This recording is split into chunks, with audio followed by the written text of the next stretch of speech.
Hey, welcome back to Cookits Art, and let's draw the awesome looking John Wick in Fortnite. So let's get started with a quick sketch, and then I will show you line by line on how you can draw this.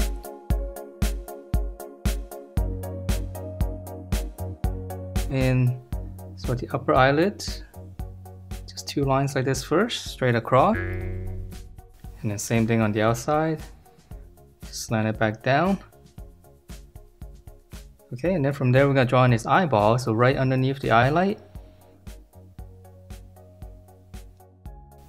Alright, so those are his eyes, and now for his really mean looking brow.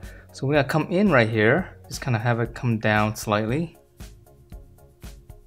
And then now for the top part, so start in the corner again, just go up, just make it a little bit thicker on the end here, and then just kind of close everything off.